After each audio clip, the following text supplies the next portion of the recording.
In the year 1864, Denmark lost a terrible war known as the Second Schleswig War. Many families lost their homes, their hopes, and their future. Among them was a man named John Jensen and his younger brother Peter. Life in Denmark had become unbearable, so the two brothers decided to leave everything behind and travel across the ocean to America. Even though John was working every day, his heart was always back in Denmark. His wife Marie and their young son, Kristian, were still living there. Being separated from his family for 7 long years made him feel lonely and empty inside. Finally, in the year 1871, the moment John had waited for arrived. Marie and Kristian were coming to America to join him. John and Peter waited excitedly at a small train station in the wild frontier. When the train stopped and passengers began stepping off, John's eyes searched anxiously through the crowd. Suddenly, he saw Marie holding Kristian's hand. Both of them were smiling. Tears filled his eyes as he finally held his family again after so many years apart. John proudly introduced his wife and son to Peter. The brothers were happy to see each other together again as a family. After some warm greetings, they prepared to travel back home by stagecoach. Peter explained that he had some business to take care of in town and would follow them later. Soon, John, Marie, and Kristian boarded the stagecoach. Marie did not speak English very well, which made communication difficult. John often translated for her and helped her understand what was happening around them. 2 rough-looking men suddenly entered the stagecoach and forced the original passengers to leave. One of them was named Paul Delarue, a criminal recently released from prison. As the coach moved forward, John tried to stay calm for the sake of his family. He quietly taught Kristian about animals and spoke about future adventures they might have in America. But Paul began staring at Marie in an uncomfortable way. He tried to talk to her and offered her a drink. Marie felt uneasy and refused. Paul became more aggressive and insulting. Since Marie could not understand English well, John whispered to her in Danish, advising her to accept the drink politely to avoid trouble. Paul's behavior grew worse. He began making dark jokes and touching Marie's clothing. John warned him to stop immediately. The second man pulled out a gun and pointed it at John, threatening him to stay silent. The situation became extremely tense. John realized that his family was in serious danger. Thinking quickly, John whispered to Marie to bite Paul's ear when she had a chance. She did so, surprising Paul and creating confusion. In that moment, John grabbed the gun from the other man. Chaos broke out inside the stagecoach. John tried to protect his family and told Kristian to grab the other weapon, but Paul acted fast. He grabbed the boy and held a knife against Kristian's throat. Paul threatened John, ordering him to leave the stagecoach or he would kill his family. John tried to speak to Marie, but the men violently pushed him out of the moving coach. John fell onto the dusty road. The stagecoach continued forward, leaving him behind helpless and terrified. John ran after the coach, but it was too fast. After some distance, he found something that shattered his heart.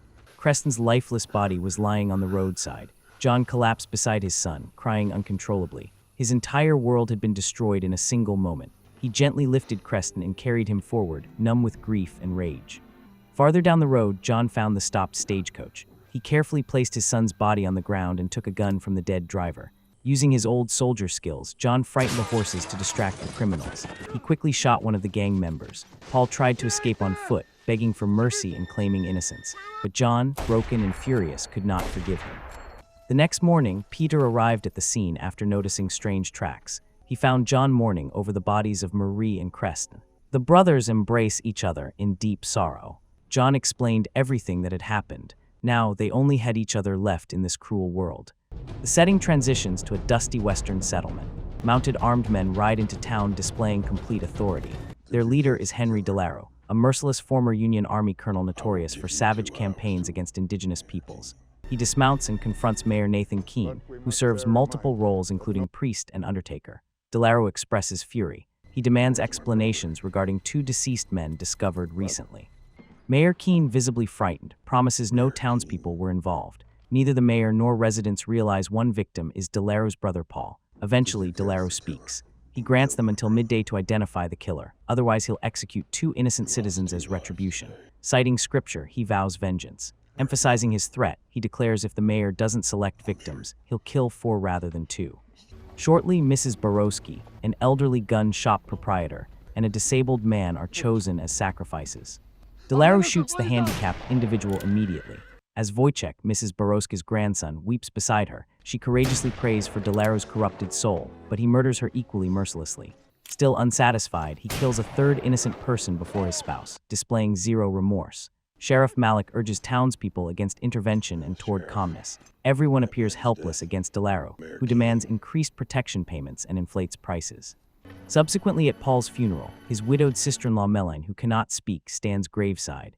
Delaro offers her hollow, emotionless condolences. Simultaneously, John and Peter bury Marie and Creston, consumed by sorrow and mounting vengeance desires. The brothers decide departing westward. Recognized for exceptional marksmanship, they attract notice. Some residents suspect their involvement in Paul's death. Upon reaching Black Creek, someone alerts the sheriff. Meanwhile, John attempts selling his property to Mayor Keene. The mayor proposes merely half John's original payment, blaming Delaro's taxation and escalating dangers. John then comprehends that his victim was Paul Delaro. Having no alternatives, John accepts the reduced offer. Keene recommends hiding the currency in his boot for security. After, John goes out but finds Mayor and his men surround him from all the sides. He tries to run from there, but the mayor shoots his horse and he gets arrested. Concurrently, Delaro and Melanie, called the Princess, conference with Standard Atlantic Oil Company representatives. They delivered Delaro money while cautioning against violent excesses. They disclosed the federal government abandoned Black Creek, leaving Sheriff Malik isolated. The company's objective involves purchasing all regional land due to oil-rich soil, wanting Delaro enforcing control forcibly. Soon afterward, Peter faces arrest too, though not before resisting. Sheriff Malik subsequently holds a serious discussion with John. The sheriff encourages John surrendering himself, claiming his death might provide the town sufficient time for federal assistance arriving. At the next sunrise, the atmosphere hung dry and silent as the sheriff transferred John to Delaro's gang. Before they removed him, Delaro's lieutenant delivered John a vicious facial blow, adding humiliation to injury. John was then secured tightly against a crude wooden pole outside Delaro's headquarters, left vulnerable beneath the burning sun. When Delaro arrived with Melanie, his deceased brother's mute widow, John didn't hesitate. With anguish and rage evident, he informed her that her supposed husband had killed his child and violated his wife, but Delaro prevented him finishing. He silenced John with a savage punch, demonstrating no listening intention. His strategy was straightforward and brutal. Abandon John restrained without sustenance or hydration to gradually perish in the extreme heat. As hours passed, the sun blazed mercilessly and scavenger birds began circling overhead. When circumstances seemed impossibly worse, Mayor Keene appeared. Initially suggesting possible assistance, instead he stole John's boots and concealed money. Then with a grin and disturbing friendliness, he addressed Delaro familiarly by first name, exposing their collaboration. Meanwhile, at the jailhouse, Sheriff Malik attended church services, and Peter, John's brother, prepared escaping. Unlike John, Peter demonstrated greater cunning in such situations. He deliberately antagonized the deputy watching him, using cutting remarks to ignite rage. When opportunity presented itself, he incapacitated the guard and escaped confinement. Back at Delaro's location, it became evident Delaro wasn't grieving Paul's demise. Actually, he seemed viewing Paul's widow Melanie as his possession now. He compelled her intimately despite facial bruising and evident terror. Delaro promised her status as New Orleans queen, but it represented a future she rejected. That night, rain descended as John remained bound to the post, enfeebled and drenched. But Peter arrived to rescue him. He first took down 2 of the guards guarding the place. During their escape, they encountered 2 additional gang members and Peter rapidly shot them. Their flight didn't remain undetected. Delaro's men mounted horses pursuing them. John, weakened from exposure, couldn't maintain grip and tumbled from his horse. Thinking rapidly, Peter concealed him behind a massive boulder, reasoning they wouldn't halt pursuit regardless. Being courageous, he used himself as decoy, drawing the gang away. When John regained consciousness the following morning, he was dehydrated and frantic. He stumbled toward a puddle and consumed the contaminated water desperately. But his relief transformed to shock when he witnessed one of Delaro's men dragging Peter's lifeless form behind a horse. Back at Delaro's base, the safe stood empty and Melanie had disappeared. She had stolen the oil money and escaped toward the railway station. She sat in the train thinking she will be free finally, but saw Delaro men following the train. She tried to run at the back door, but men were already there pointing guns at her. They caught her and took her back to the base. Delaro slapped her and she spat the blood back at his face. Though Delaro wanted immediate execution, his lieutenant suggested she might remain valuable. Her life was temporarily preserved. Meanwhile, John wandered through the arid landscape near Black Creek until encountering Mrs. Whistler, a hardened, armed landowner. She fired warning rounds as he approached her well. John, desperate and parched, disregarded the gunfire, continuing forward, but the well contained thick black petroleum, not water. Once recognizing John, she lowered her weapon and welcomed him inside, providing food and fresh water. Mrs. Whistler had also lost someone to Delaro's brutality, her husband. That evening, John visited Mayor Keene's residence, weapon ready. He forced the trembling mayor, returning his boots and stolen currency. As John interrogated him, he learned the mayor had also purchased Mrs. Whistler's property. When John pressed harder, Keene attempted lying, but John commanded him, positioning himself in an open casket, terrifying him.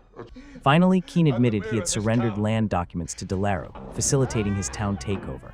Afterward, John visited Mrs. Whistler's former store, presently managed by her grandson Voight. John collected supplies, including bullets and combustible liquids. He urged Voight informing Sheriff Malik about the corrupt alliance between DeLaro and Keene.